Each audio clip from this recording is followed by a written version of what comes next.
Welcome everyone back to a very special edition of The Future is Female. I'm your host, Gabrielle Ducharme, joined here as always by my legendary co-host, Nicole Pinter.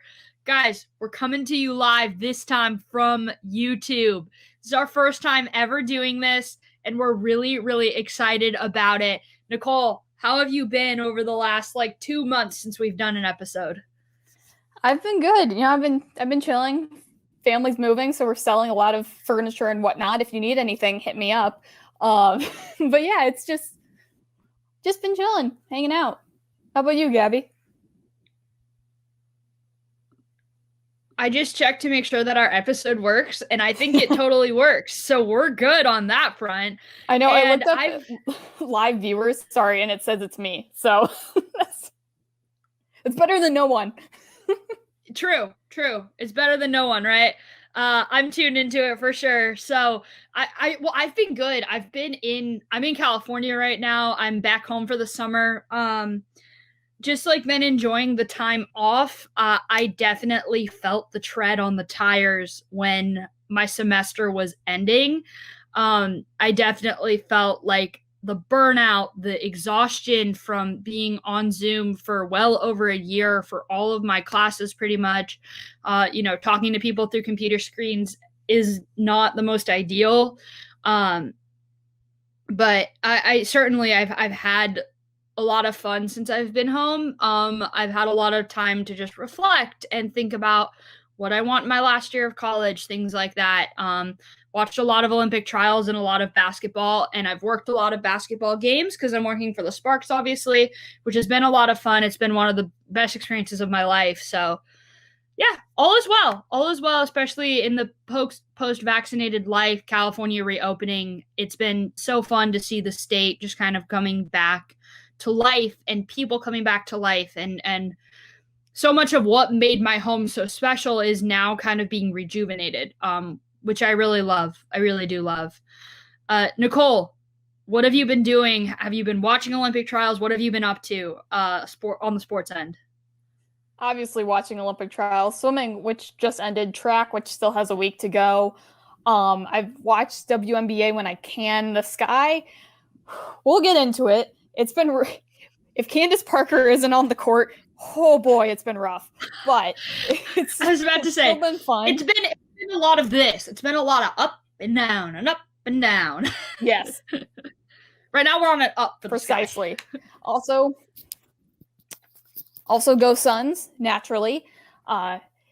Game 2 between the Suns and the Clippers is tonight as of the recording of this. So yeah, a lot of basketball, a lot of trials, and some baseball here and there. Oh, I love it. An entire summer full of sports. After a year ago this time, there really wasn't much going on. The NBA was trying to figure out how to complete their season. The WNBA was trying to figure out how to start their season. The MLB was fighting over money at that point, and the NFL was proceeding forward as if COVID wasn't really a thing, and it just wasn't time for them to start yet. So there's a lot of sports happening right now. USA Women's Basketball announced the 12-person roster that will be representing at the Tokyo 2020 Olympic Games. For the controversy, honestly, it's a good roster. It's a stacked roster, and I don't see anyone who's going to beat them, honestly. But yeah, like you said, it wasn't without controversy, and it's not like, regular controversy, someone getting snubbed, so be it. It's like WNBA MVP never made a roster, snubbed twice, sort of controversy, but I'll let you get into that. Sue Bird and Brianna and Diana Taurasi, fifth Olympics. That's crazy. They've been doing this for 20 years, so that's kind of nuts. Phoenix's own Sky Diggins-Smith, as you said, and yeah, controversy aside, it'll be a lot of fun. It'll be a lot of fun to watch this team probably dominate. And to break it down for people, the full roster is in this order: Ariel Atkins from Washington, Sue Bird from Seattle, obviously making her 5th Olympic team, Tina Charles from Washington, she'll be on her 3rd Olympic team, Nafisa Collier from Minnesota, she'll be making her Olympic debut, Skylar Diggins-Smith from the Phoenix Mercury. That's our team right there, me and Nicole. That's our backyard team. And then, of course, Sylvia Fowles from Minnesota, the WNBA legend. Chelsea Gray from Las Vegas. She'll be making her Olympic debut. Brittany Griner from Phoenix. She'll also be making, I believe, her second appearance at the games. Jewel Lloyd from Seattle. Brianna Stewart from Seattle. Diana Taurasi from Phoenix. And Asia Wilson from Las Vegas. So a lot of repeats on teams. You know, the Seattle Storm and the Phoenix Mercury each have 3 players each from their teams on the Olympic team. So half of the players come from just 2 WNBA teams. Well, I was surprised because I was looking for her name as someone who definitely doesn't watch as much WNBA women's basketball as you do. She was the name I was looking for. And it was just so surprising to not see her there. It didn't really make sense. And yeah, she's like the only WNBA MVP to not make an Olympic roster. She was WNBA MVP in 2016 and didn't make it. And it just, yeah, I don't get it. It feels like an excuse.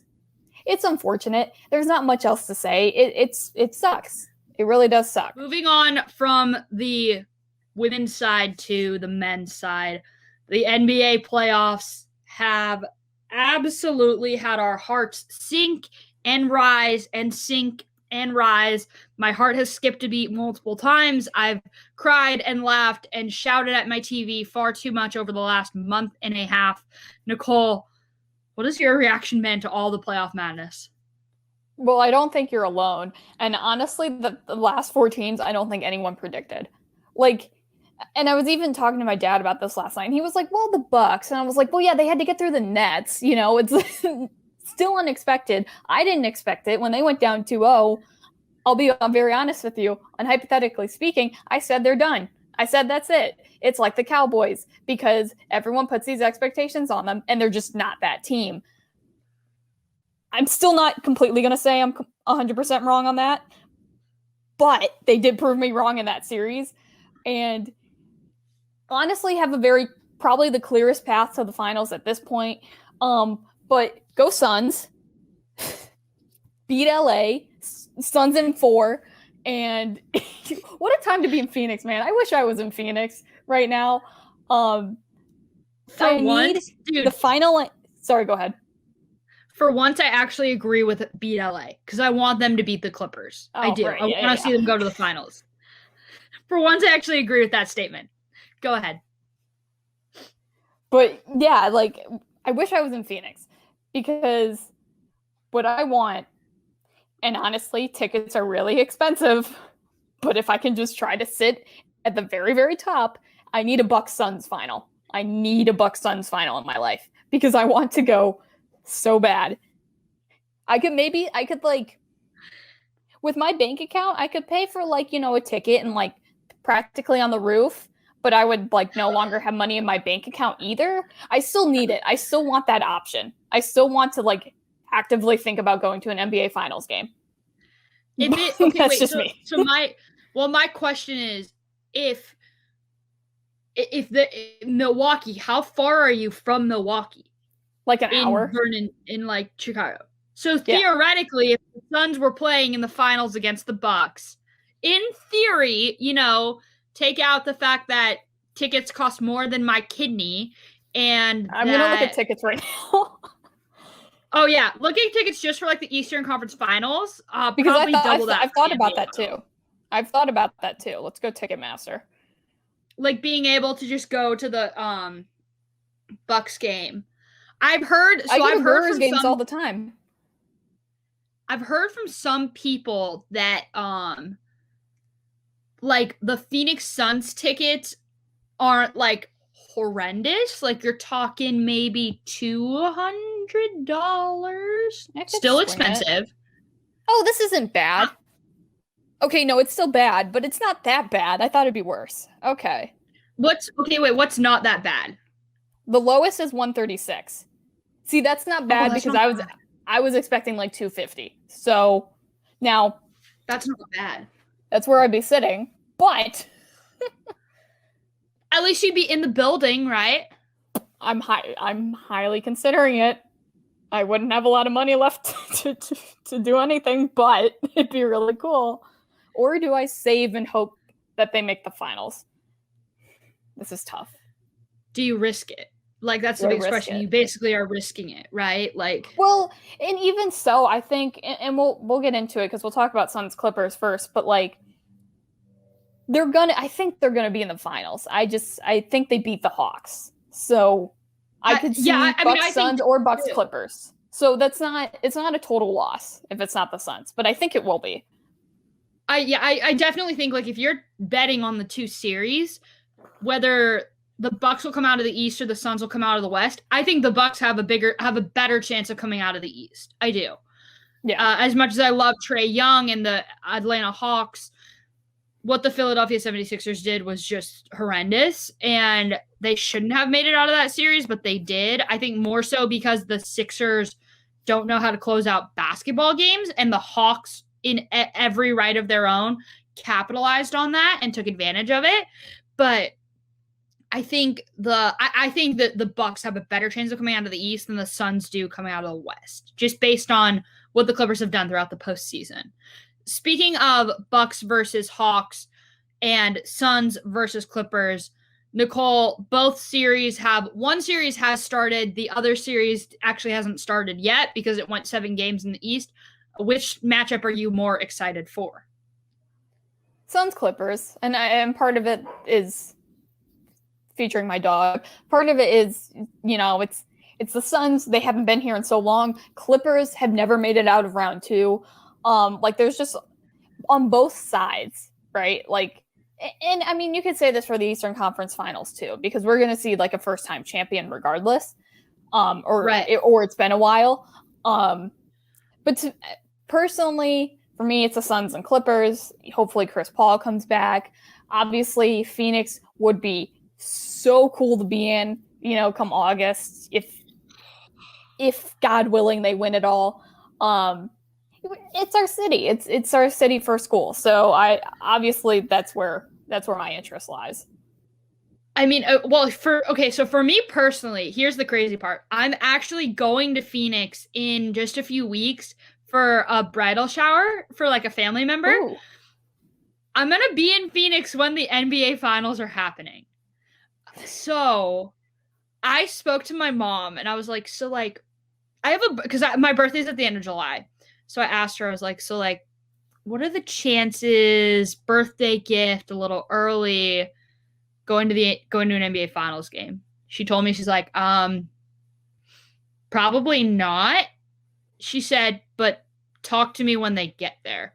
So she basically said, like, let's have that conversation if they get there. And I haven't given up like hope on it yet. Like the dates also have to line up correctly where I'll like still be in Phoenix. I'm definitely still like I'm driving distance from Phoenix from here. Like if there's an NBA city that I could get to most easily outside of Los Angeles, outside of where the Clippers and the Lakers play, it's Phoenix. It's definitely Phoenix. I am closer to Phoenix than I am to the other 2 NBA teams in my state, than I am to Golden State and Sacramento, which is insane to think about, but it's true. I'm like 300 some odd miles from Phoenix, and I'm about 400 some odd miles from Northern California. So in theory, I could totally do it, right? Like I have friends in Phoenix. I have family in Phoenix I could stay with. I could totally do it. The price of the tickets, we'll see. I don't know if I want to break my entire bank account on that. So it's more so of a we'll see thing. I'm definitely most excited as well for the Clippers versus Suns series. If the Clippers made it to the NBA Finals, I don't know if I would want to go to that game as badly as I'd want to go to a Suns NBA Finals game. Because I like the Suns more than I like the Clippers because I am in Phoenix for like 9 months out of the year, right? You used to live there. I live like 6 blocks from the arena, right? I live like a 20-minute block from the arena. I pass by the arena when I go to the grocery store like every week, when I go to like Fry's or whatever. So like, I feel like my heart would more so want the Suns to make it because I'd want to see that. I'd want to see that greatness on display, basically, is what I'm basically getting at. Conveniently leaves out that you're a Lakers fan, but that's okay. But yeah, with the Suns and Clippers, let's go into that because the Suns won game 1 without Chris Paul. They're likely without Chris Paul for game 2, as he's still on the COVID protocol, which is hopefully less so because I believe he's vaccinated. But yeah, game 1, Devin Booker puts up 40 points, 11 assists, 13 rebounds in 44 minutes, and he's getting very gracious comparisons, which we'll go into, and he's just been spectacular. He's been spectacular this whole playoffs. And even more so, I want to talk also about the Suns, their playoff series too, before I give you the floor, because so they have the first series against the Lakers. They're home and then they're in Staples Center. And then the Nuggets, they're mostly home and they go to Denver only twice, right? And then they're back in Staples Center and then at home. So this has been like a very convenient series for the Suns, right? Or a convenient playoff run because they really traveling. It's all been familiar. And, you know, I don't know if anyone's, I feel like I'm the first person bringing this up, but like traveling has been very convenient for the Suns, which plays into their favor immensely. It does. It does. And that's something that I really hadn't thought about. The fact that they're just going back to Staples Center. It's like an hour plane ride. No time zone change. No back-to-backs. They're young, so they don't need a lot of rest outside of, like, Chris Paul. Paul's not even playing right now, so he's getting time to rest that shoulder of his that he hurt. If they can even just, like, at worst, they split the first 2 games without him, I think that's best-case scenario if you're the Phoenix Suns. Like, that's worst-case scenario, right? Best-case scenario is you go up 2-0, and Paul returns to a team that has every bit of momentum going for them. You win in 5.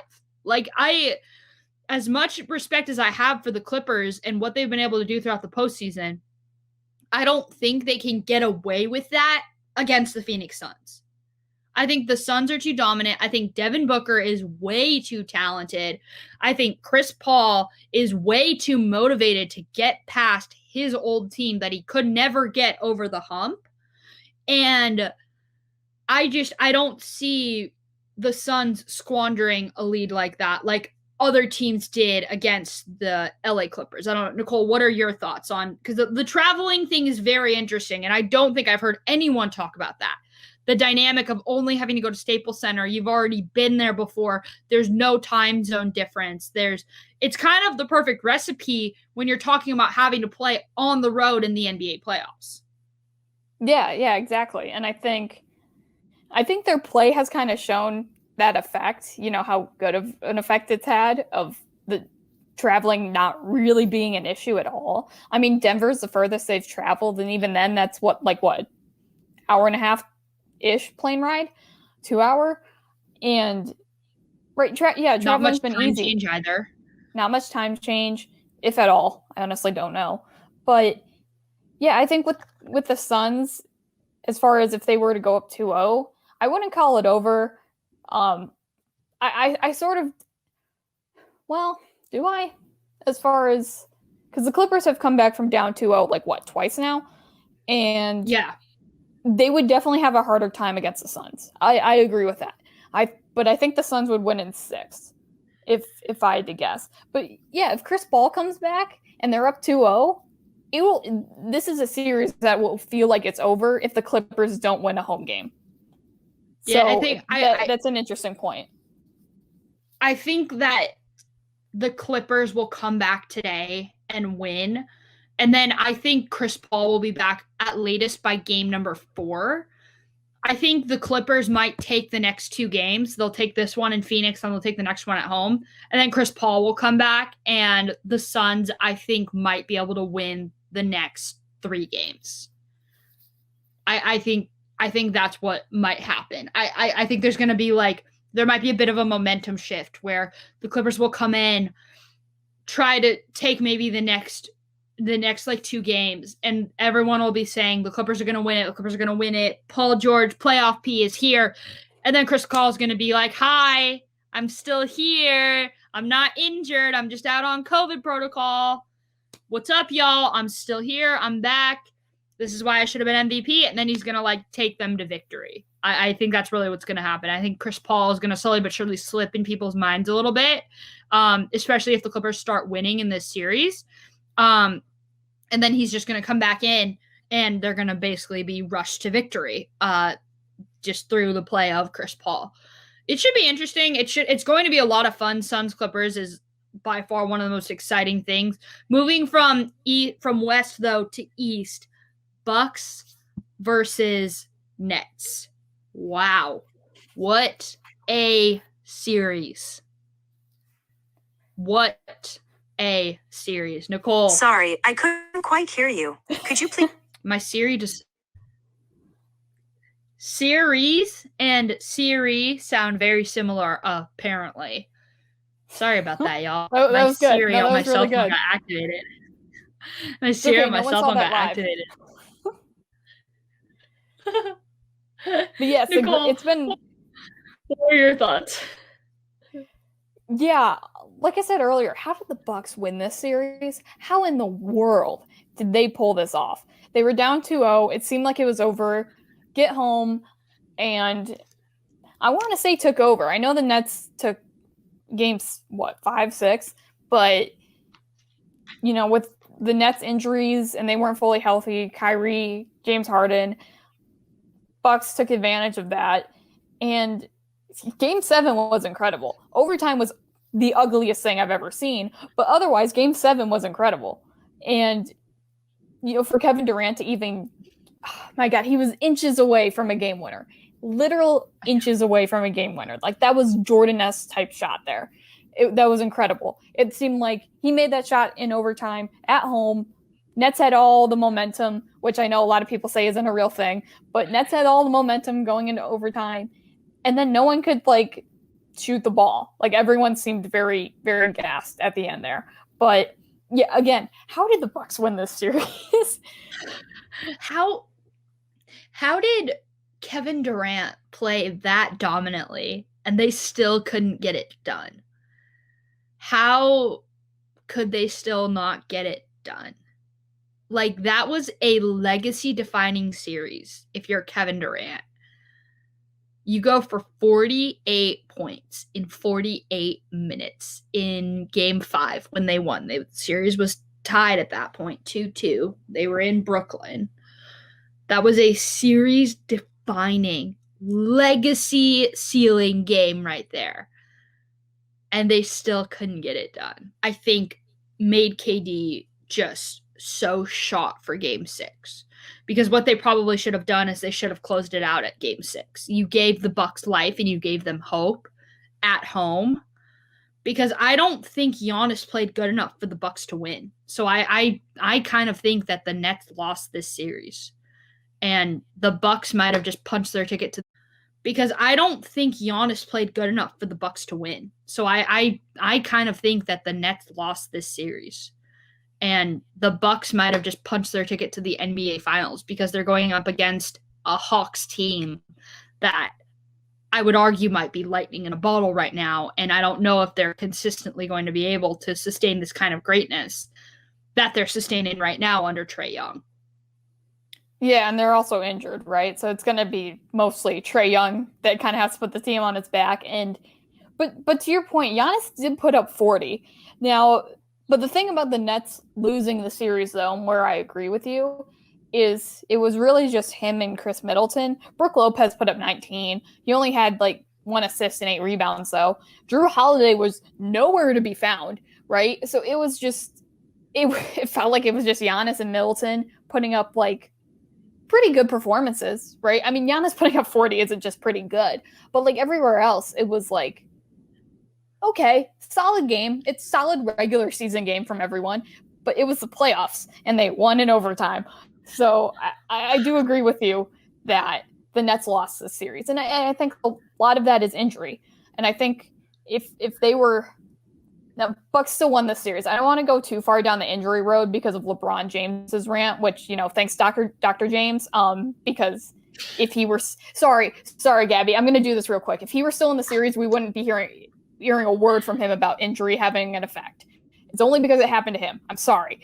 But to his point. I mean, I struggle to disagree with you. Like, I genuinely do struggle to disagree with you on that point.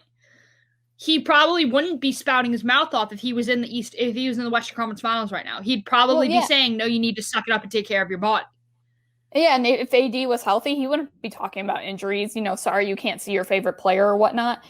But to a little bit of his point, if the Nets were healthy, I think they would have beaten this Bucks team. And even that they're not healthy, where does coaching come in? Where does, on both sides, really, because Steve Nash, there were no adjustments to being without Harden for a lot of the game or without Kyrie most of the series, right? And even on the Bucks side too, going down 2-0, there were no adjustments. I forget their coach's name. I want to say it's Bud something, but Mike Budenholzer. I was close. Budenholzer. But Bud something. Budenholzer. Where does coaching come into this with the Nets too? But I was thinking I'm probably thinking of someone else. But yeah, where does coaching come in? And Steve Nash, and there was controversy when he was hired, and not that he's the only reason the Nets didn't make the finals. But that does lead us into, was this season a failure for the Nets for not making the finals? I struggle with saying that it was a failure, because in the end, these athletes made a lot of money, right? The Kyrie Irving will probably be able to come back from his ankle injury. James Harden will come back from his ankle or his hamstring strain. Kevin Durant will still be Kevin Durant at the end of the day.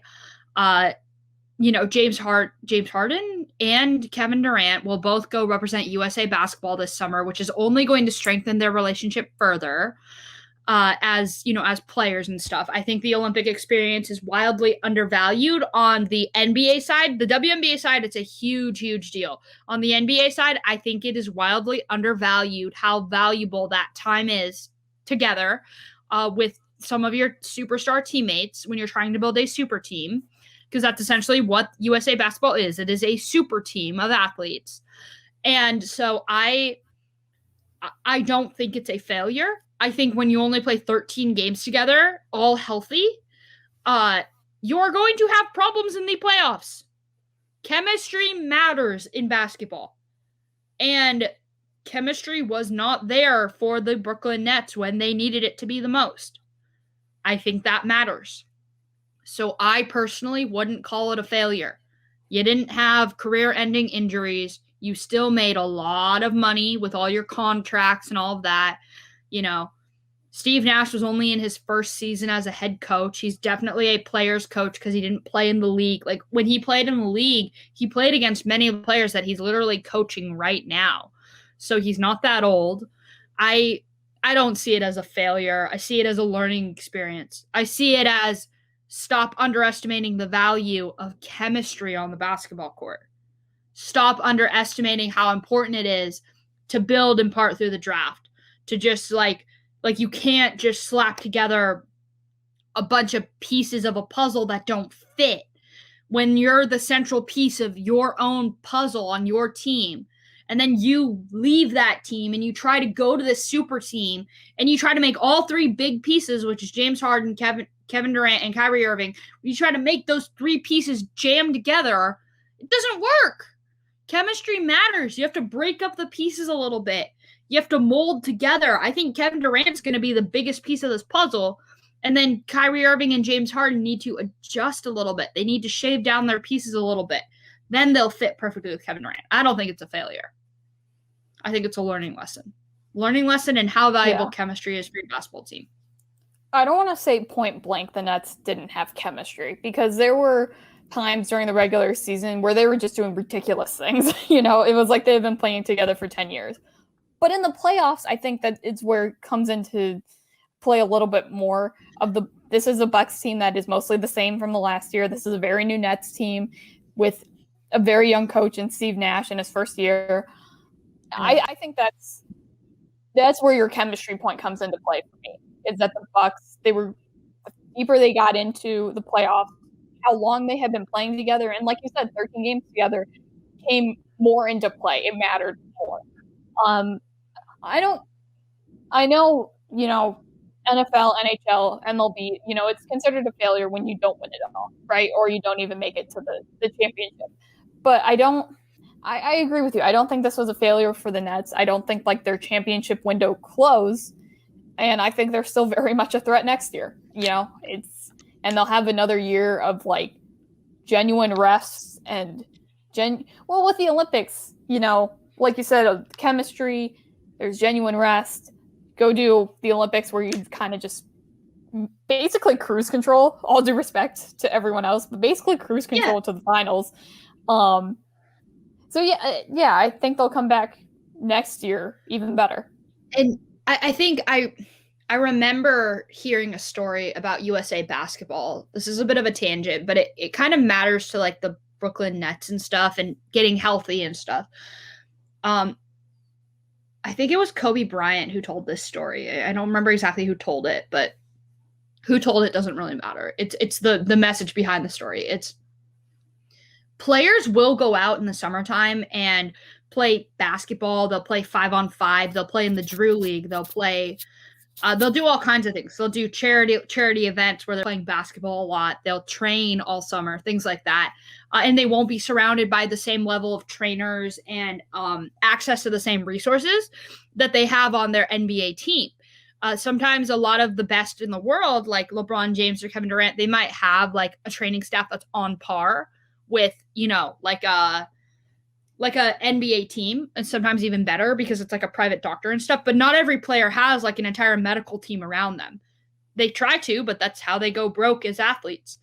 When you play USA basketball, you actually protect your body a little bit better because you're surrounded by all of the very best trainers, medical staff, doctors in the entire world that are watching you, treating you, giving you access to the very best resources possible because you're a part of USA basketball for that 2-month span every 4 years. So sometimes joining the national team can also be you investing in your body in a huge way.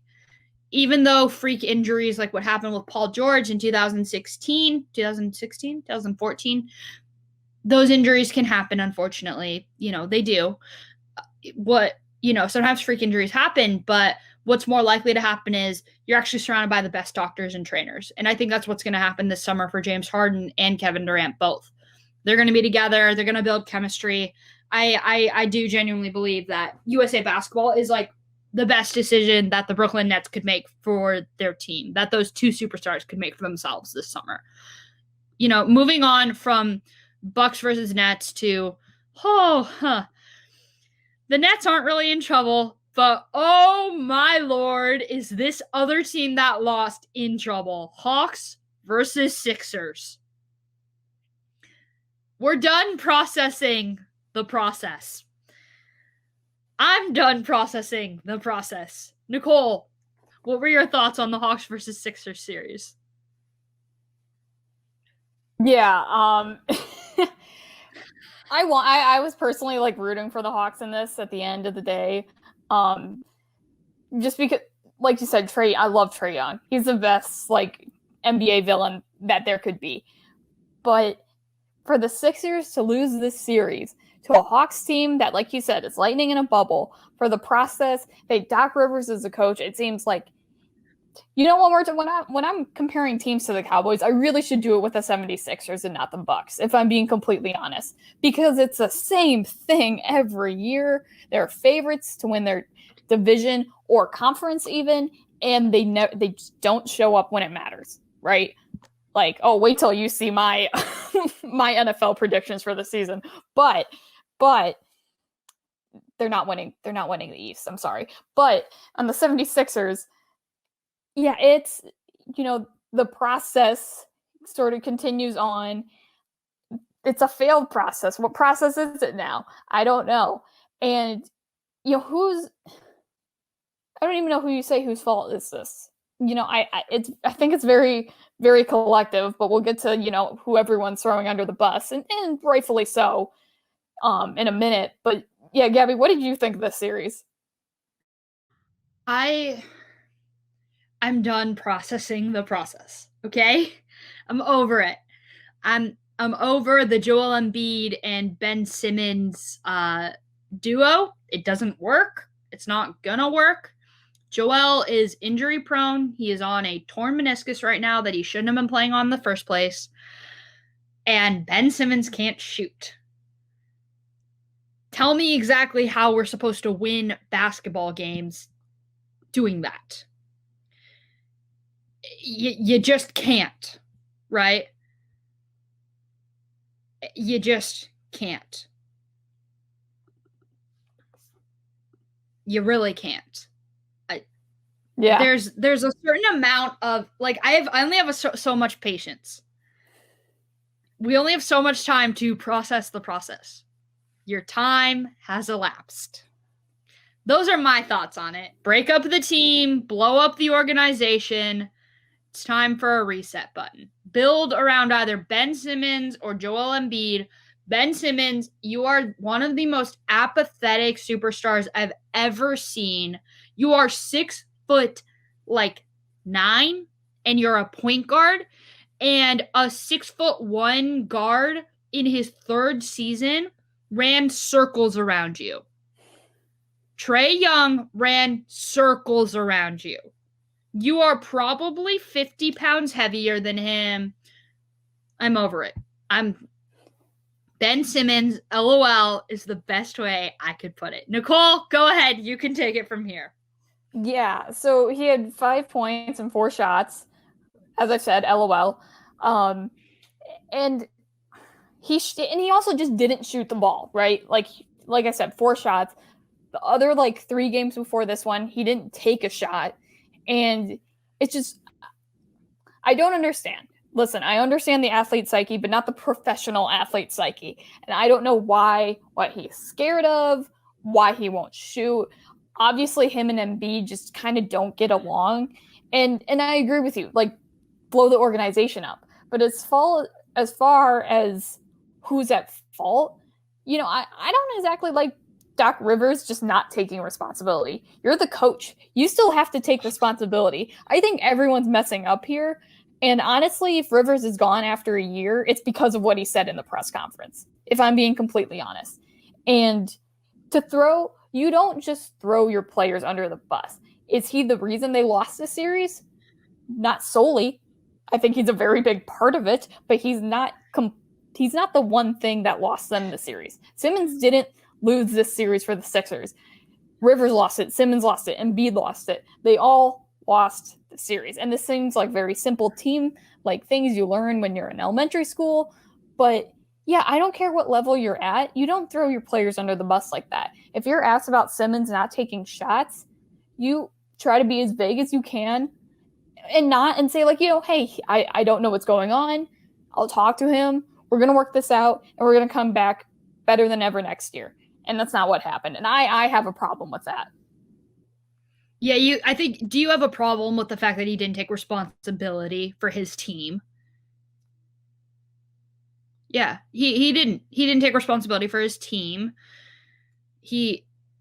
People hold a lot of coaches accountable for when they mess up, but I think the media has been pretty forgiving of Doc Rivers.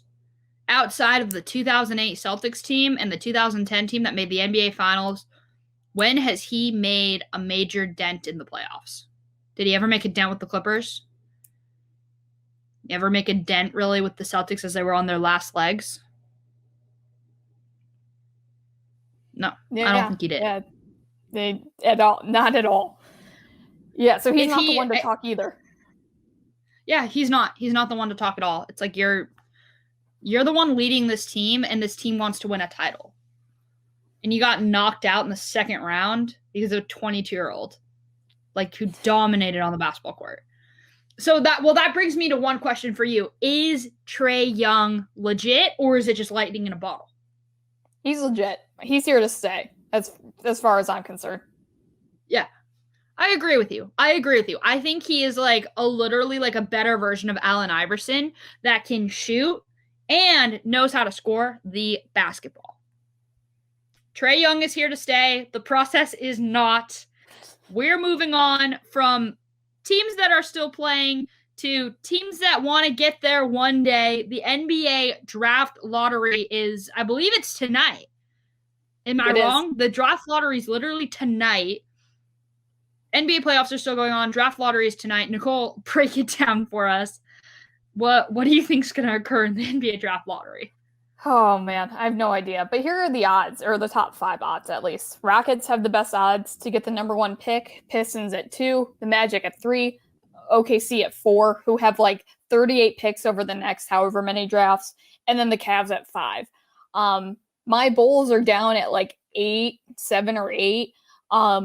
If it is for the Bulls, if it's a pick outside the top 4, it goes to the Magic. If it is a pick inside the top 4, they get it.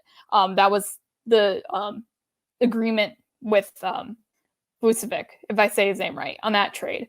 But yeah, I've done the Tankathon lottery. I simming, see what I get. I've gotten the Bulls in the top 4 once.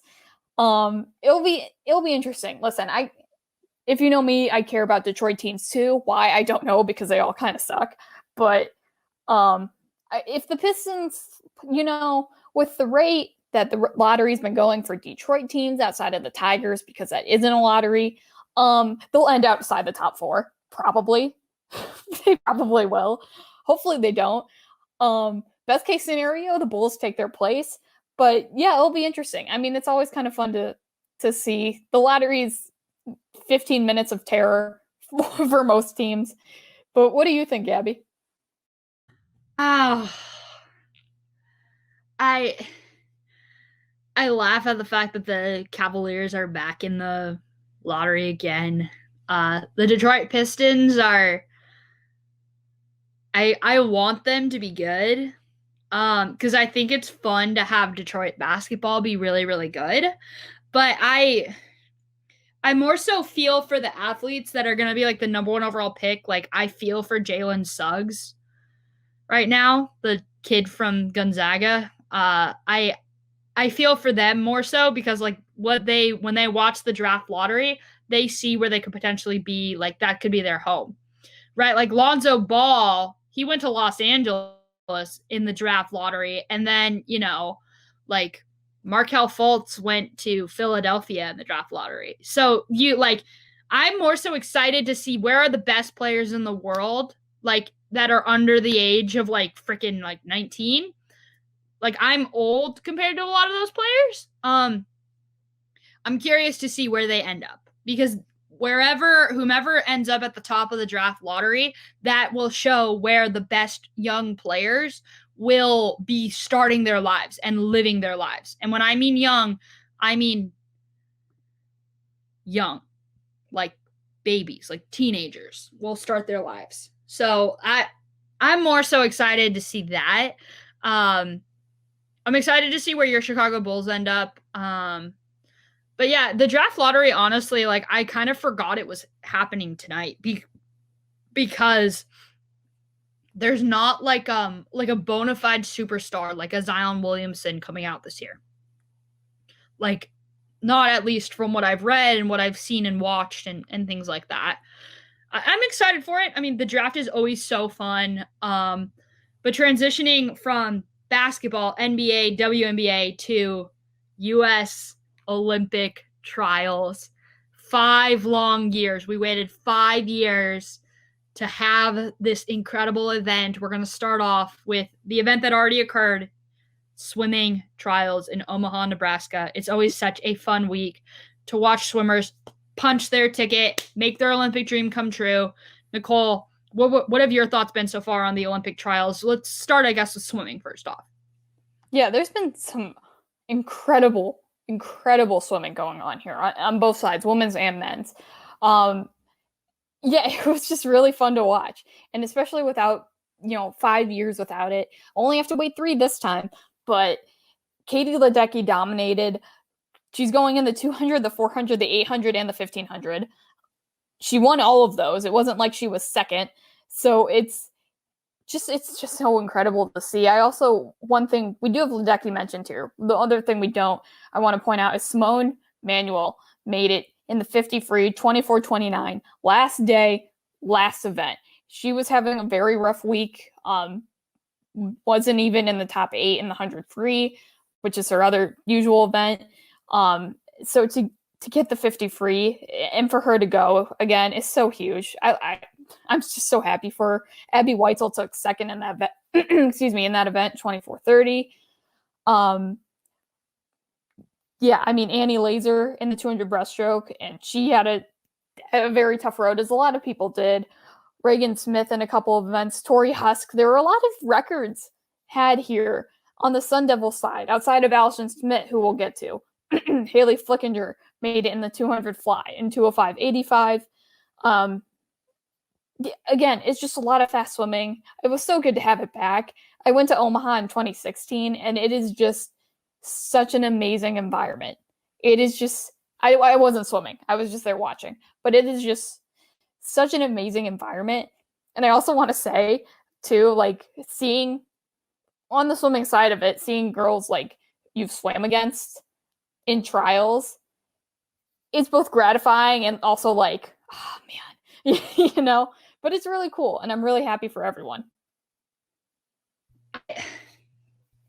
I started getting teary-eyed when I saw Simone Manuel make the team, because I remember Rowdy Gaines talking about so many people wanting both Simone Manuel and Nathan Adrian to make the team. Seeing Nathan Adrian not make it was pretty heartbreaking, but seeing Simone Manuel punch her ticket in the 50 free, and literally like the fastest race on planet Earth. You literally have to be the fastest person on planet Earth to punch your ticket to that particular event. It's 20 seconds, 5 years, like decades of training for 20 seconds. I don't know if like that's like there's more high pressure than that one race. It's the start and that's it. Like, you don't have any room for error. You don't have another lap to make up ground. You just go. And so seeing Simone Manuel make it was so much fun. I saw one gal who actually graduated from ASU like just a few weeks ago. I saw her post on Instagram that she was working at Olympic trials. And I was like, what? How? I think her name's Kirsten Taylor or something like that. She's going to work at Harvard next year. But when I saw that she was at Olympic trials, I was so over the moon excited. I was like, oh my God. I was like, that's amazing. Let me be you one day, girl. But no, the dominance in the pool. I mean, Nicole, you mentioned it, how fast swimmers have been swimming. Whose performance were you most impressed by at Olympic trials? Do you have one person that you were most impressed by last week? I'd probably say Michael Andrew, because he's not new to the scene. He was at trials in 2016, but had a relatively disappointing performance there. I think he made semis, but he never really made a dent. Like, people know who he is because of his training methods, which, you know, are out of the ordinary. You know, he trains 3 times for 45 minutes a day and has like, I think like his own line of like protein stuff and whatnot. But yeah, it's just so out of the ordinary. 2016, he was pretty much a disappointment. To come back here and kind of own it in a way after last year, made it in the 100 breaststroke that I'm looking at here. 100 breaststroke 58.73, 200 IM 155.44. I mean, he was everywhere. 50 free 21.48 behind Caleb Dressel, who was 21.04. Yeah, it was just, I was really happy for him because 2016 was pretty rough. I've followed Michael Andrew a little bit on like YouTube and Instagram and stuff like that over the last probably 2.5 years. He moved from he was living in Kansas for most of his life. Then his family moved out to San Diego. So like literally right in my area. And he like his training methods, I literally saw he did a Q&A last night on Instagram. And his training methods are like swim for like maybe 45 minutes at a time, like you were saying, and then go surfing. And like surfing is like his cross training. That's why he moved to the West Coast. He doesn't do like dry land and weight training. he does swimming and he like surfs a lot.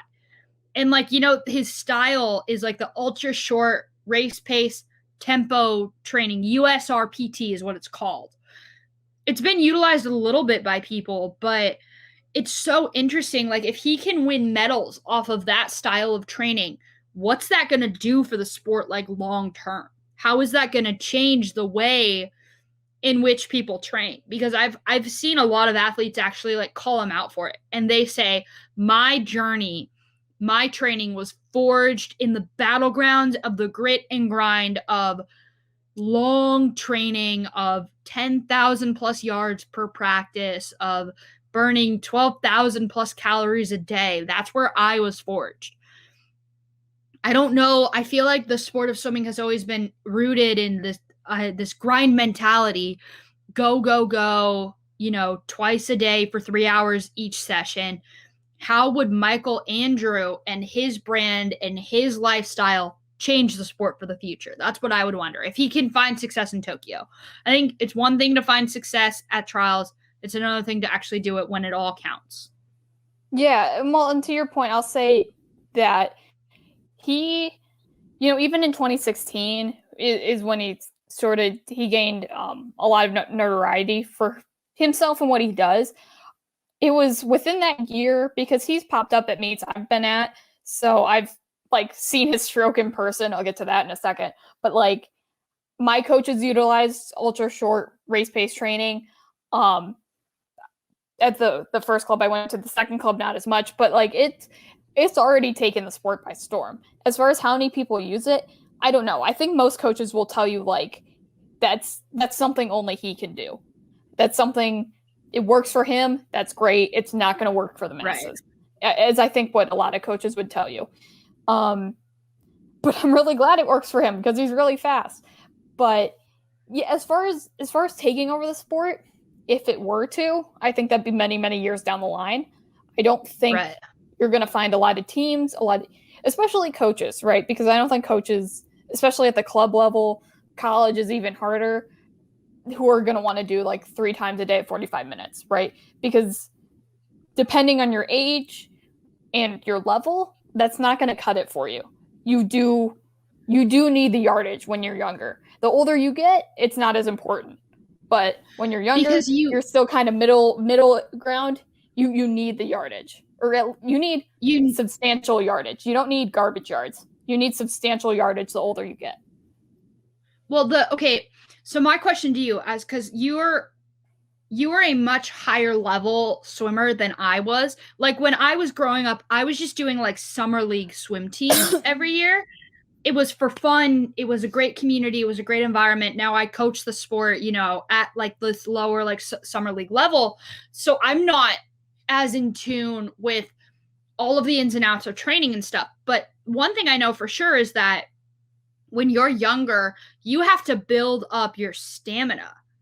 You have to do longer yardage to get into shape, to handle, you know, anything that's thrown at you. So I think that's what's most shocking to me, is the fact that he's in such good competitive shape, despite that he doesn't spend nearly as much time in the water as his competitors do. Yeah, you're exactly right. And I think, I mean, it's just him. It's with his dad. So there's like a lot of tangibles. I know, because I've had this conversation with my coaches before of why can't we do that? And it's like I was saying, it's because only he can do that. Only he can pull that off as of right now.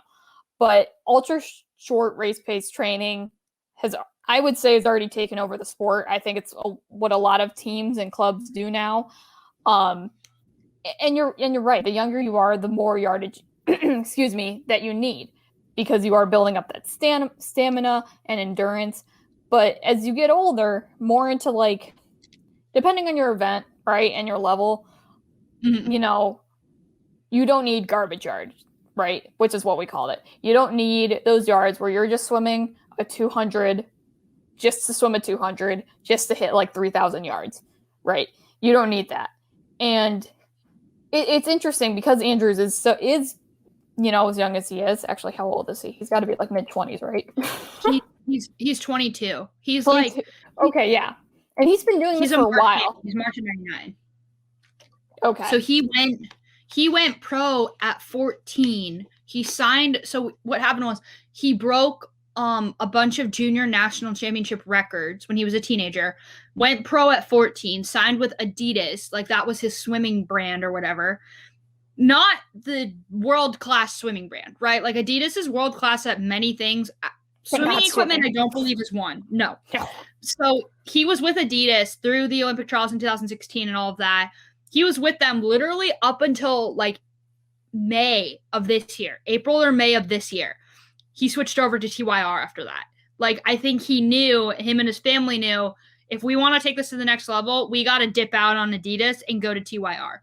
Because TYR had lost Cody Miller. Cody Miller signed with Speedo. And a couple of other athletes had kind of signed different places. So they had, I think, like, whatever, openings or something like that. I don't know how it works for them to sign athletes. But Andrew signed with TYR after that. But it was Adidas that originally got him to go pro at 14 years old. And I think a lot of people were saying, at least from what I heard kind of on, like, the business end of things, to make it, like, count in this moment, he needed to punch his ticket this year. He had to get it done this year. It would have been detrimental to him long term if he hadn't made the Olympic team this year. In terms of financially, in terms of sponsorship, his deal with TYR, a lot of things were hinging on him performing at this Olympic trials in particular. Yeah, I agree with you on that. I think a lot. He sort of had to make it. And after 2016, I think he felt that pressure too. And yeah, Adidas I completely forgot he was signed with Adidas. Yeah, it's no one in swimming does that. But I mean, like I said, I'm really happy for the guy. And I think with the last year, with, not everyone had a pool. We don't know what access there was. There were next to no meets coming into this year, right? This trials, which is unheard of. I think he kind of benefited, not that anyone benefited from the last year, but he got ahead because I don't believe he ever lost access to a pool. His training was probably not changed that much. I can't say factually, but I think because it's just him and his dad, and there's no coach, there's no team, that swimming life probably didn't change that much for him, right? Swimming life, not regular life. I remember when the pandemic first struck, you can hear my dog in the background probably. Hopefully she's not too loud. But I remember when the pandemic first struck, Michael Andrew had like a series of vlogs that I literally followed. I followed it every single day. I watched it. And so what he did was when the pandemic first struck and his like home pool in Encinitas, California shut down, he just started weight training a bunch and he went surfing every single day. So like his like cross training or whatever wasn't affected. And then in like, he eventually got back into the water probably in April of like the pandemic. So he got back in the water far sooner than a lot of other people did. I think how he was affected was outside of the pool with all the competitions being canceled. He's not attached to a profession or to a college team. So he doesn't have the benefit of like that same stability that other kids his age have. Like financially, I do wonder how did his family make it through? Because it was a big struggle for them. It was. That's just the fact of the matter. I think my textbook is here. My textbook. For school? This is my this textbook. Year? Yeah. For like it's for next year. I think this is my textbook. I haven't even thought of ordering textbooks. It's for like this summer. Like I'm in a summer class. It's for like this summer. It's for like my science class. Sorry about that, everyone. I've just been waiting for this for a long time, so I'm glad it's finally here. I think that's what it is. I'm hoping. Let's see. Does it say the company? It does not. It's definitely something like that. But anyways, I think what Andrew did was he really he kind of transformed his training, but I wonder how it impacted him financially, because I think that's why so many people were saying how much hinges on this Olympic trials because of how much he lost out on in the last year plus. So I really do think that it's not as much about like how much he went through last year. I think it's just the sheer fact that he adjusted better than everybody else did. Going from one athlete, of course, to another. Nicole, I saw you popped it up on the screen for just a second. Caleb Dressel. Wow. Sheer dominance. Break it down for us, Nicole. Caleb Dressel's dominance.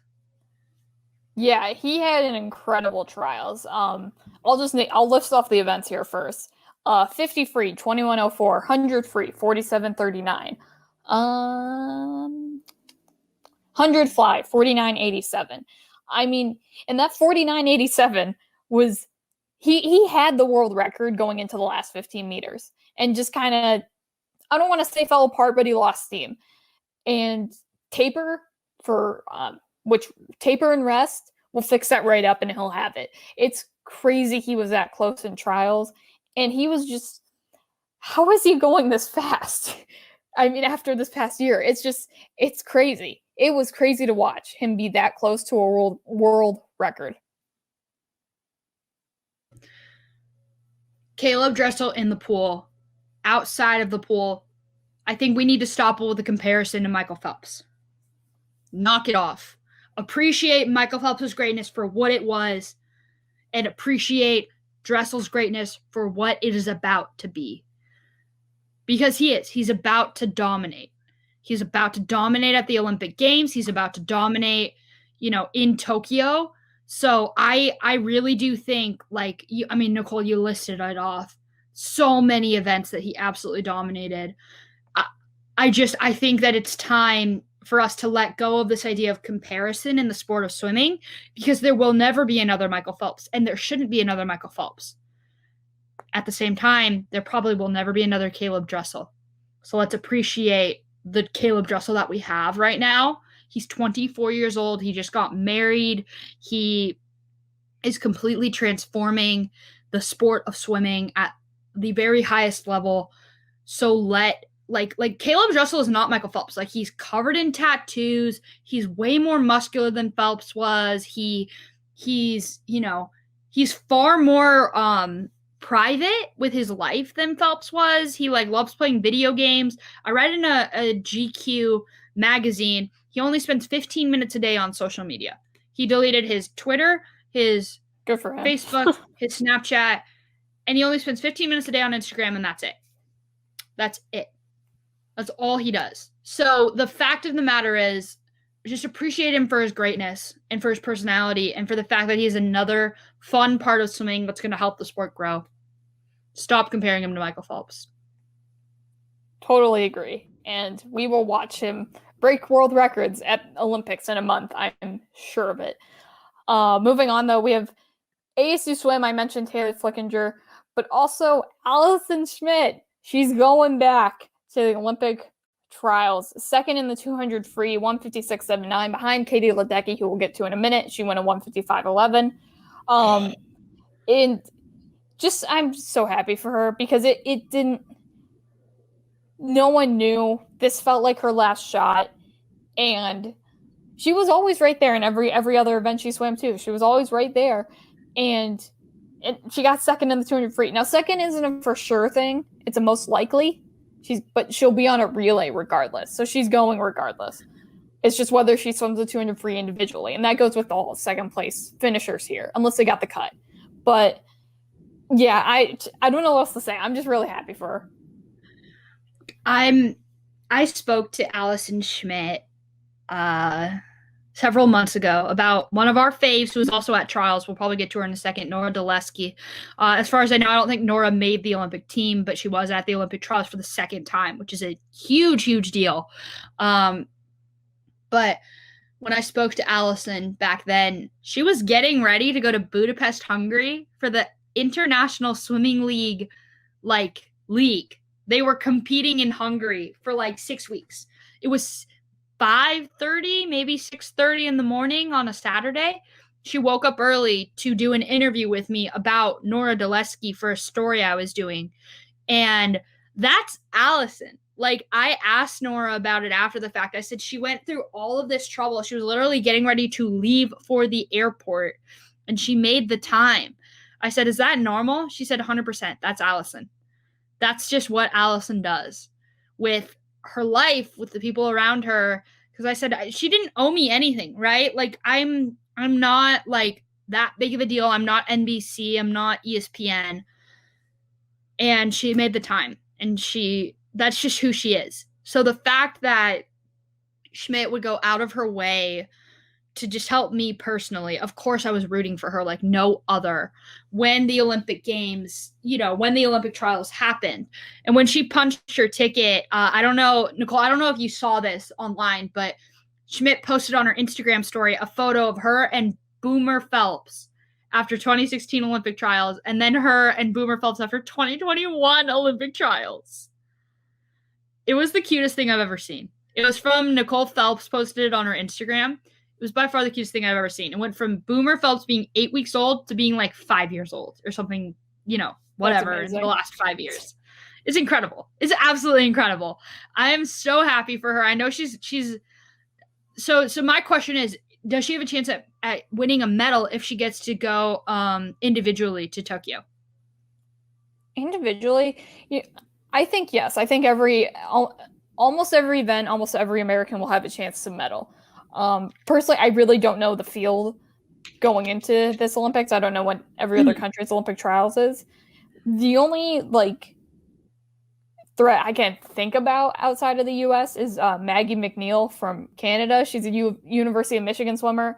She'll probably take the 100 fly, but outside of that, I think it's in the 50. She might take the 50 too, honestly.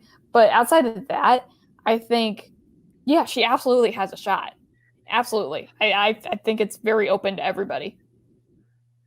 And I hope she gets one that make the story even better. I think it would make the story even better, especially Allison as like a mental health advocate after what she went through and her relationship to Phelps and everything and how close they are within Sun Devil Swim and Dive and everything like that. I think it would just be so fun for the city of Tempe, the city of Phoenix, to see one of their athletes who's kind of trained and stuff like that, at our facility. She's trained at Mona Plummer for the last, Olympic cycle, essentially, since Coach Bowman has been at ASU. So I think it would be so fun to see her win another medal. And I don't know if this is going to be her last Olympics. It feels like it's gonna. She's 31 now, so she's right around the same age Phelps was. Yeah, it likely will be. She'll be 34 by the time the next ones come around. So, I mean, of course, transitioning from Allison Schmidt to the gal who beat her in the pool, Katie Ledecky, who is also like kind of helping usher in another swimmer with her same name, Katie Grimes. Nicole, let's start off with Katie Ledecky. What were your thoughts on her performance throughout trials? Dominant. We all knew. We all knew.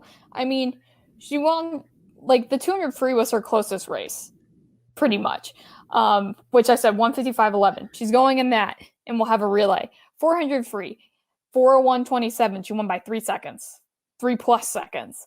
800 free, 814.62. She won by 6 seconds almost.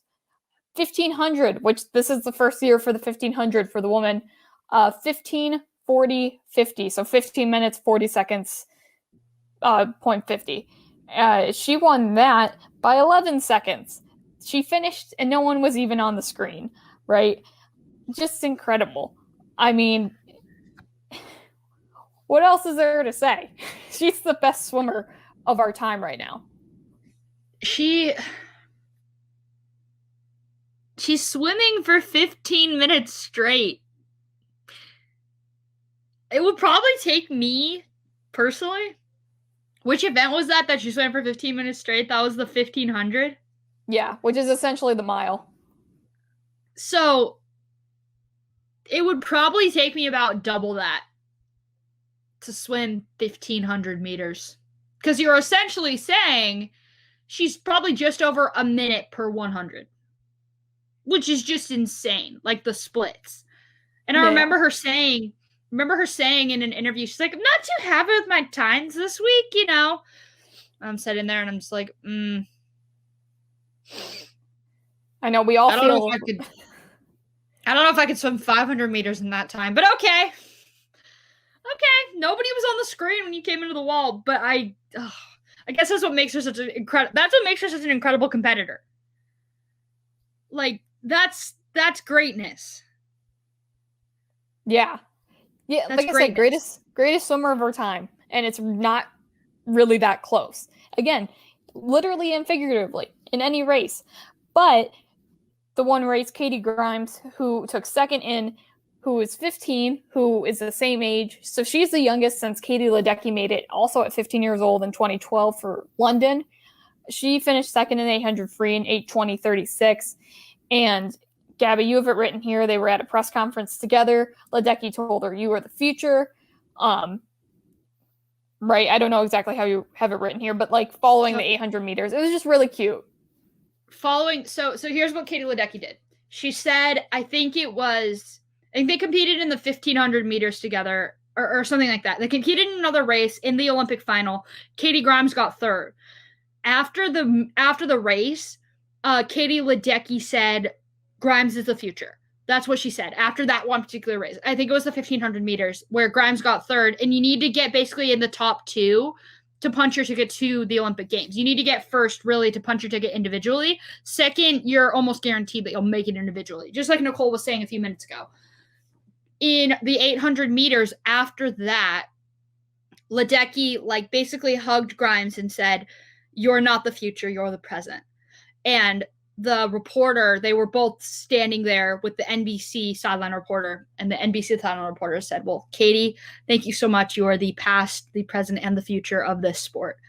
And Ledecky included Grimes and said, "No, this is the present now. This 15-year-old is here, and she's here to stay." And I get a lot of appreciation for the fact that both of these young women, one who burst onto the scene 9 years ago, another one who's just bursting onto the scene now, who's only 15 years old. That's what it means to be a part of USA Swimming, right? That's what it means to be a part of representing this country at the very highest level. Swimmers train day in and day out for so long for that one particular moment where they're just able to connect with one another and they're able to celebrate that moment together. So I think that's why I love that moment so much, because it just encapsulates how special it is to be a part of Team USA and to be a part of such a competitive field, to be a part of one of the most grueling sports that you could possibly be a part of in terms of the sport of swimming. The sport gets so little recognition outside of this 3 or 4 month span, and that's probably being kind of generous. This 3 or 4 month span before, during, and after the Olympic Games every 5 years now. And so I just think that people need to pay attention to it more. I think it's, it's on people like you and I to continue telling stories in the ways that we have over the years. Because you and I, we talk swimming a lot on this channel, on this show. And I think I go back to, why do I love talking this sport so much? It's because of moments like that between Katie Ledecky and Katie Grimes. Totally agree. And to finish off, Omaha is such an amazing atmosphere. It was another amazing week there for trials. Only have to wait 3 years to do it all again, but the Olympics will be fun to see this very nice balance of veterans and youth in this group, as Rowdy Gaines said at the end of trials. But moving on, and we've been talking for a really long time, so I'm going to run through track and field and give your thoughts, and then we'll move on because we still have two big things to discuss. And we've been going at it for nearly an hour 40. So track and field Olympic trials. Allison Felix makes her 5th Olympic team in the 400-meter dash in 50.02. She was 7th or 8th going into the last going into the last 100, and just took over and got second. So this is her 5th. She's been doing this since she was 19. It's just nuts. She's nuts. Anyways, you don't know her name, but you will soon. Not Felix. Shikari Richardson. She is already a star. She made the Olympic team with a 10:86 100-meter dash, and her story, she has just become such a beacon for a lot of people. This is straight from the Today article, NBC's Today article. You can't miss her with her long, bright orange hair, nose rings, colorful nails, and tattoos. Richardson, who's our age, stands out for more than just her abilities on the track. She's also endured personal hardship in the face of athletic glory. After the race, she ran into the stands to hug her grandmother and later told NBC Sports that her biological mother recently passed away. Shikari said, "I'm highly blessed and grateful. My family is everything, my everything until the day I'm done." She also, I don't know if she went into the stands, but she hugged her girlfriend, and it's just, she's a star. I don't know what else to say. She's a star. If you don't know the name now, you're going to. On the men's side, Trayvon Bromell takes a 100-meter dash with a 9.80. Michael Norman won the 400-meter dash with a 54.07, which is crazy that he was that close to going under 44 because the world record is, I forget what it is exactly, but it's closer to the 40. Again, just really fast. And so everything is kind of, up until this point, what I've been saying, kind of expected. Until the 800 on the men's side. Clayton Murphy won the 800 in 1:43.17. USC's, some Pac-12 rep here, NCAA champion Isaiah Jewett took second. And this is where the surprise comes in because Donovan Brazier, who's the reigning world champion and American record holder, finished 8th. He was like 4th or 5th going into the last 200 and was kind of just flailing at the end, like clearly just didn't have it. So that's the biggest surprise of the trials so far for track. There's still 5 more days to go on NBC and NBC Sports Network. Gabby, any thoughts about anything I've said? I watched Shikari Richardson run in her final. I watched it live, and the amount of emotion she had after her race was just incredible. It was, once again, is the reason why I love sports so much, right? It's this bond, this idea of making your dream come true. It's so much more than just, oh, I'm running, or oh, I'm walking. Like, there's the tap of the foot on, the clay, the splash of the water with your feet going behind you in swimming, the bounce of the ball in basketball, the spiral of the football in football. There's a lot of power in making memories through sport. Shikari, of course, made one that she is probably never going to forget.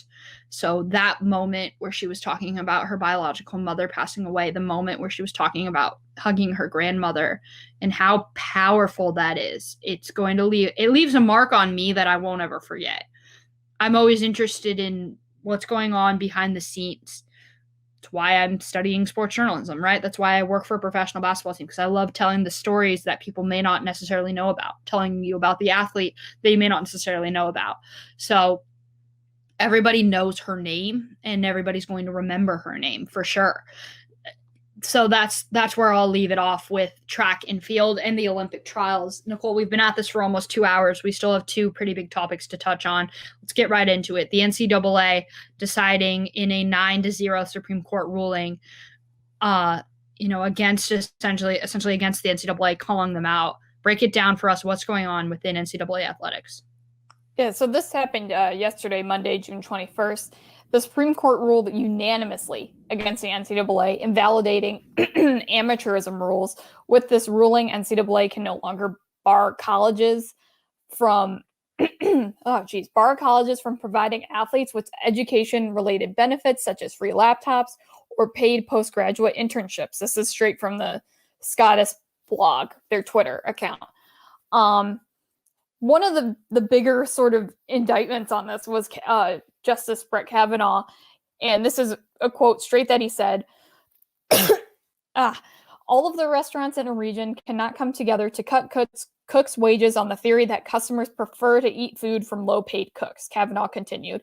Law firms cannot continue to cabin lawyer salaries in the name of providing legal services out of a love of the law. And he goes on to include other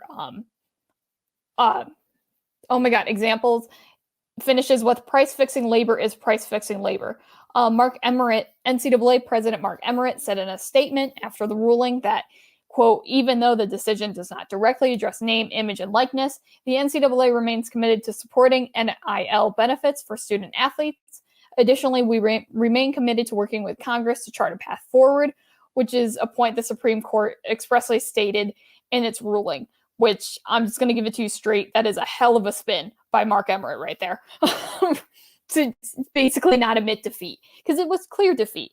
And Kavanaugh makes honestly a really great point. We'll leave out the fact that he's really not for low-wage workers, but regardless, he makes a good point that, no one's doing, for the love of the game. Yeah, everyone loves it because it's the love of the game.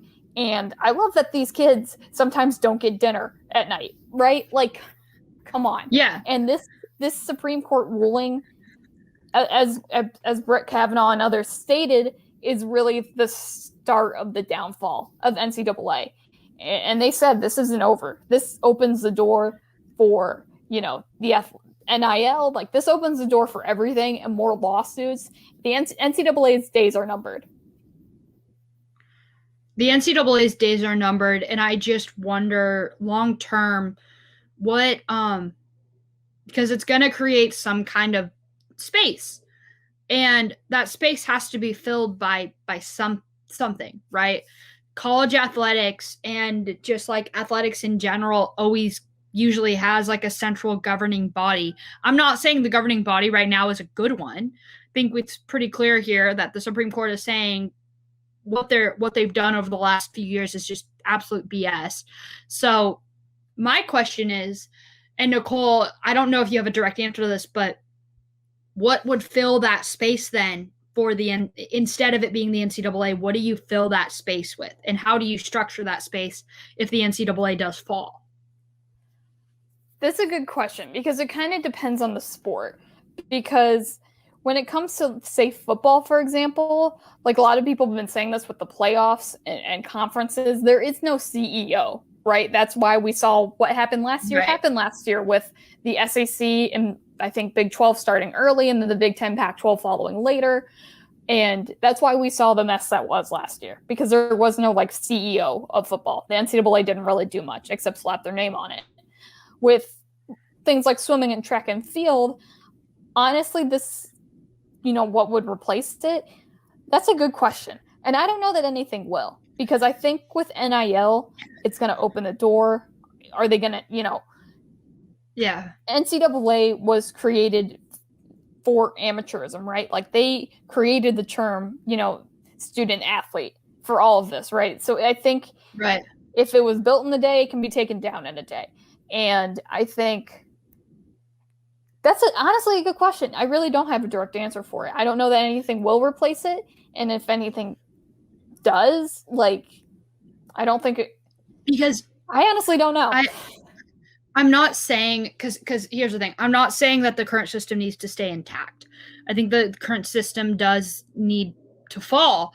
But the issue is, and you see this with governments constantly in countries, right? When somebody comes in to overthrow the government, there's pure chaos in the country, right? When the United States went in to overthrow the Iraqi government and their leader in the 1990s, the country ended up in disarray and ended up in absolute chaos because there was no system in place, because the United States just went in and decided to overthrow it, right? Like an outside entity decided to come in and just destroy it without much plan for why or like what they would do afterwards.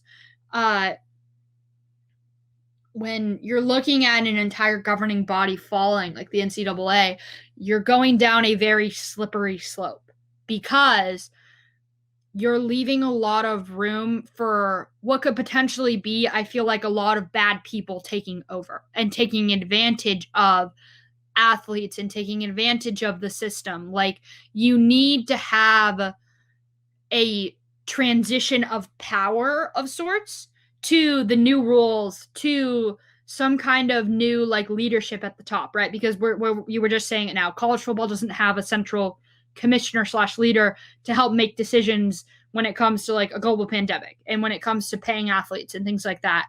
And I have a bad feeling you're going to create too much of a free market initially if you don't have some kind of transition in power and some kinds of rule change to let it happen peacefully and successfully. Because if you just allow athletes to start getting paid and you just allow the floodgates to rush open, it's just like someone on their 21st birthday, like they've never really drinking before, and then they go insane on their 21st birthday and they wake up the next morning regretting it immensely. I have a nasty feeling that the NCAA is going to fall and something else is going to try and fill that vacuum of space. And the next morning, college athletics is going to wake up and instantly like regret that transition or that lack of transition because there's no gatekeeper. There's nothing kind of impartial that doesn't have, the skin in the game, that doesn't want to try and benefit from it. You need some kind of impartial third party to help transition you. That's my biggest worry, is that they don't have a plan for transition. All they know is that there needs to be change. They don't have any plan, though, for how to actually make the change happen. That's a fair point. I disagree with you, though. I think that because now the more that I think about it, if the NCAA, were to fall, like, it wouldn't be because, like, of an uprising of sorts. Not that that's, this is what that is, because, these student athletes deserve even just to get paid for a job on the side, right? Like, that's what this recent case was about. Or, get a free laptop from a class or whatever.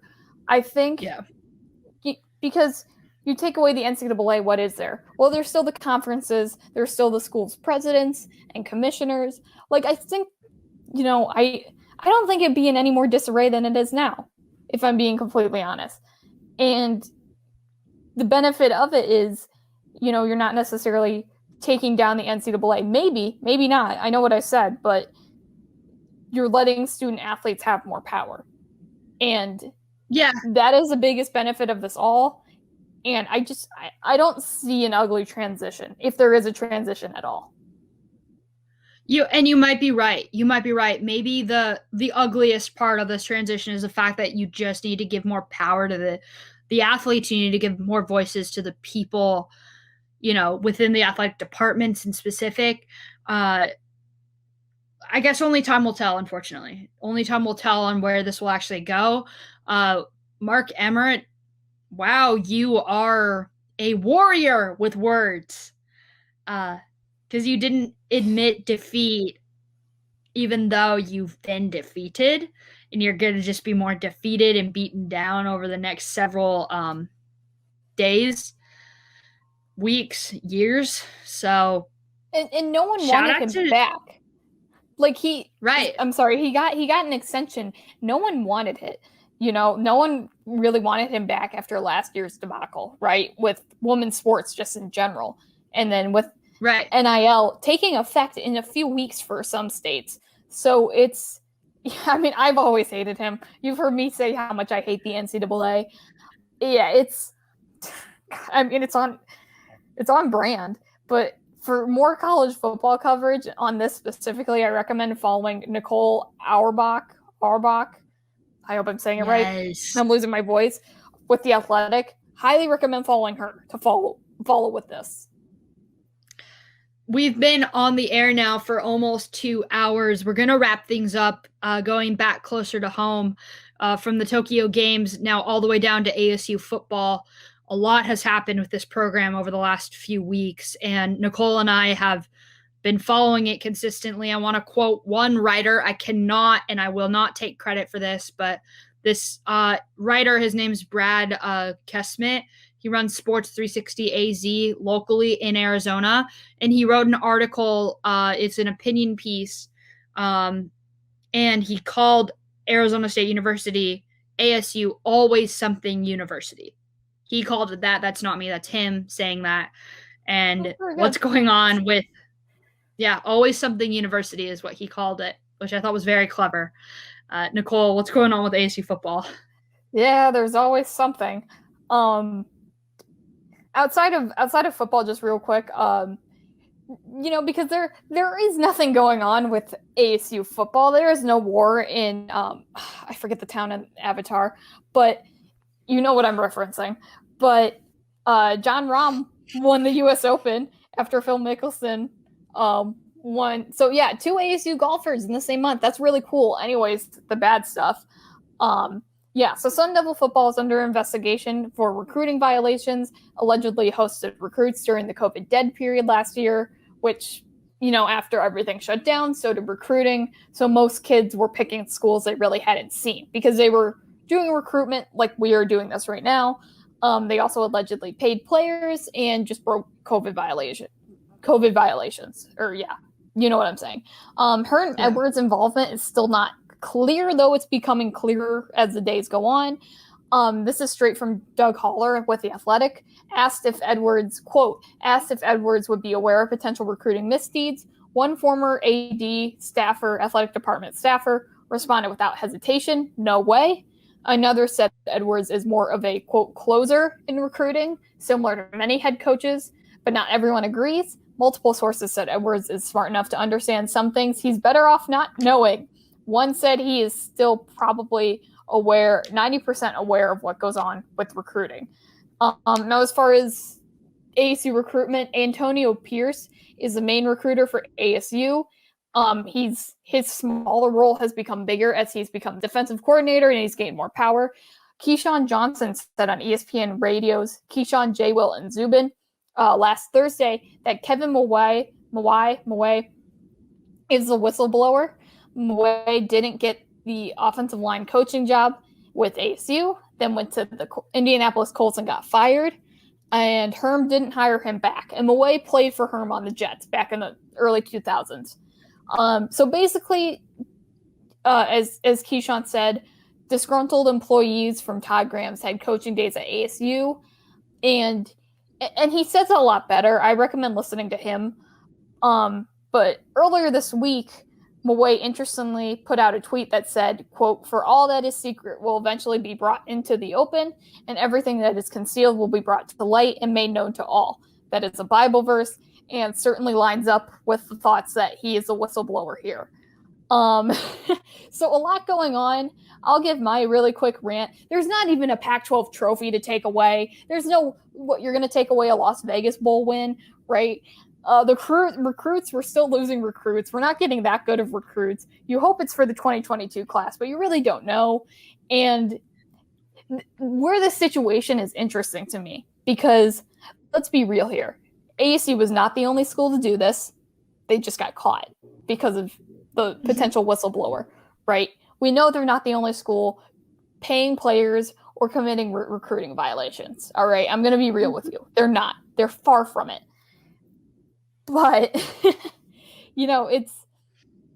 this could potentially be a clean house, which I think is different from a lot of other scenarios and a lot of other teams where the coach can kind of get away with not knowing, right? Like, say Alabama is caught, which, they probably never will at this rate. I'm not saying they do it for sure. I'm not saying this is factual. But your favorite team is probably paying players. But, they've gotten away with it this long. Saban can probably, be just fine. In this case, I don't think anyone's job is safe. I really don't. And I think that's what's different from a lot of other scenarios and a lot of other schools, is that no one's job is safe. No one can say they didn't know things based on the information we're hearing, right? I think that's why this is so big. I think the issue, not only are you paying players, not only are you doing fishy recruiting activities, but the timing. You were doing it in the throes of a global pandemic where there were major health concerns, and you had really, really, really bad COVID-related issues on your football team, like to where it basically cost you your entire football season. And I think that's where you really get into issues about how do we not just clean house. You guys broke really, really nasty rules that costed you, rules that applied that could have potentially cost you football games, cost you bowl games, cost you health, lives, like so many different things that go far beyond football. I think the fact that there's a COVID-19 component just makes this situation all the more worse, right? Like it was the fact that, you know, and of course I've kind of like had conversations with people who are like athletes at their schools, and they're like, yeah, there was stuff going on. It just so happens that like ASU got caught because of whether it was Kevin Mawai being really, really upset and disgruntled, or, you know, somebody else in ASU football getting pissed off and, you know, tattletaling essentially, because that's essentially what's happening. Someone's tattletaling on the rest of the group because they didn't get included in the group. And so I do wonder, I don't know if you can really get around this whole thing of like, oh, Herm didn't know. Really? He didn't know? So wait, so now you're saying that your coach is such an idiot that he didn't know what was really going on with his program. That's where I really struggle with like, oh, they didn't know that recruits were being paid. They didn't know that there was stuff going on illegally. It's like, really? Okay, so wait. So now he just needs to be fired for being an idiot, pretty much, is what you're saying. Like, right, there's no way around it. Like there's no way around it. You're not like protecting yourself by saying, "Oh, I didn't know." What were you doing then? If you weren't helping recruit players or talking to Antonio Pierce, like your number one dude, the dude that's like they put up the thing or whatever after he was going for like they put out the thing on social media, like it was like forks up, and it was like the two of them when like Antonio Pierce was going for the job at U of A. And he like committed his loyalty to Herm and the whole staff. If the relationship really is what they're advertising it to be, you just look like a total idiot then. Like if you're saying, oh, I didn't know. What do you mean you didn't know? You're the highest paid employee at the entire university. Like you're the reason why the football team's a thing. If you didn't know, then you're fired. If you knew, then you're fired. I don't see a way of you getting around the PR nightmare that is this entire situation. Yeah, and especially to your point about Herm, like he said he's like the CEO of the program. You know, he's taken on the CEO face of the program type position, which makes it even worse, right? Like you said, there's just no way he isn't let go, whether, you know, and we have to see what this investigation finds, if this, you know, because we don't know everything yet, but we don't know who's going to be there come August. We truly have no idea what coaches will be there. We don't know if this investigation will be complete. I mean, ASU, as recently as last night, is losing recruits to other schools out of their backyard. Hamilton High School quarterback just committed to West Virginia instead of ASU. Again, like, you know, it's becoming obvious the effects, and they've had this problem with recruiting before, right? Even before this. So maybe that's why they resorted to this. I don't know. But not that they're the first or the last. But yeah, like you said, there's no way around it. And the other thing too is if Kevin Mawai is truly the whistleblower, he's not getting a job anywhere else either, because no one wants a guy like that in their team who's giving away their secrets like that. So everyone's losing a job this fall. It breaks my heart too, coming from the perspective of like, we had Herm Edwards on our show right a year and a half ago. And I think we both were huge fans of him as a coach. And I know a lot of people who work in the athletics department, and I just wouldn't wish a situation like this on anyone in the athletics department, like who has to handle it. I wouldn't wish that on anyone. Like I'm not talking about like my friends who are interns in the athletic department, like I've kind of been in the past. I'm not talking about that. I'm talking about like the bigger people in the athletics department who like get paid big bucks to work for Herm and handle media relations stuff for them. that would just be an absolute nightmare. That would be an absolute nightmare for me. Yeah. I don't know. Because of course, an unpaid intern isn't going to make the final decision or anything like that. But just, I don't feel, I'm not jealous by any means of the people who have to work up top in there. I mean, I guess, of course, time will only tell, right? Like, how many people will get fired? How many recruits will be lost? How many scholarships will they lose? How many years of bowl eligibility are up in the air? I think the COVID-19 component, I don't think you can ignore that. The health and safety protocols and stuff that they technically violated. I'm not saying they were any more guilty, like any less guilty than any other school in this country, but they were the ones who got caught. So I think that's going to cause the NCAA to put the hammer down even harder on them, or the Pac-12 or whomever. Right. Well, and one last point to Herm Edwards, too, is that, this was a controversial hiring in the first place because he hadn't coached in like 20 some odd years. And it was, Ray Anderson was really good friends with him, the athletic director of ASU, Ray Anderson. And there were a lot of things that people had problems with this hiring. And they're not exactly wrong. They weren't exactly wrong either to have those thoughts and feelings. And I always thought when Herm Edwards came, I was excited because I had watched him on ESPN for so many years, so it was really cool. To me, I always thought he was more to change the locker room than to bring this team a Pac-12 championship. So far, that's proven true, but I think, he always talked about the pro model, right? And clearly they've taken that a step too far, if you will. So and to your point about what sanctions they'll get, they will, you're right, the hammer will absolutely be thrown down on them to try to scare everybody else. And it's horrible that it's a school and a program like ASU that, I'm going to be really honest, hasn't done anything. These sanctions for a team that is a perennial 7-5 team, they just, no one's going to, and especially they're out west too, right? No one pays attention to the West Coast that much when it comes to football. So it's just, there's a lot of things here that it's like, it had to be ASU. It's still bad.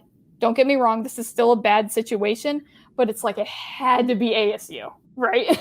Well, especially next season, like they're expected to have sold out crowds just like everybody else. Jaden Daniels is expected to possibly be a first round draft pick, right? Like on draft boards and stuff.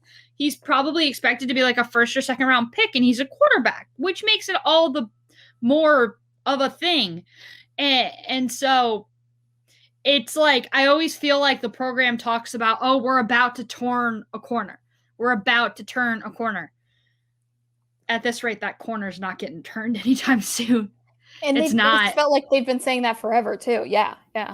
Yeah, they've at least been saying it, for the last 3 or 4 years since I've been going to school there. They said it with Todd Graham too. Like it's a nightmare. It's an absolute nightmare. I wouldn't wish it upon my worst enemy. I especially wouldn't wish it upon the place where I go to school. Dang. Having a good football team is fun, guys. It's really fun. Having a bad one that's under NCAA sanctions is not fun. So pray for Nicole and I next year too. You know what, Gabby? We'll always have 70-7. We'll always have 70-7. So at least we can go to sleep knowing that we beat the brakes off of that team down south. We have 70-7. We have Kansas a couple times. 2 times we beat basketball. Kansas. Yeah. Despite that, our best player from this season transferred to Kansas. That's okay. We still have Kansas. It's okay. 70-7 in Kansas. We're good. We still and with 70. Yeah, I know. With 70-7 too. It was even last year about turning the corner, right? And there was a lot of hype going into last season. Again, COVID implications aside, it was not a normal season for anybody, but this is a team that was an utter disappointment that every week really, blew it against USC and then just didn't really show up on the field until 70-7. I was going to circle around back to that. We will always have 70-7 and Jackson He. We will always have 70-7 and Jackson He. And I will take it. We'll take it. We'll take it for now. ASU football's in trouble. Nicole and I are not. We've been on the air for 2 hours, and I think we're both feeling it at this point. Thank you all so much for tuning in, of course, to The Future is Female. Nicole, anything else before we end off our very extended return to the air today? Sorry, I was adding a banner. If you watched us even for a few seconds, thank you. We'll probably do this again sometime, hopefully. And watch WNBA and watch Olympic trials. Y'all heard it here first. Don't worry about ASU football. They'll come around eventually. They'll be in your news cycle for the next 4 years. Watch the WNBA, watch Olympic trials. That's all from us here at The Future is Female. For my legendary co-host, Nicole Pinter, I'm Gabby Ducharme. We are your crew at Blaze Radio. Please follow us on Twitter at TheFutureIsFe13. Until next time, stay safe, stay happy, and stay healthy, everyone.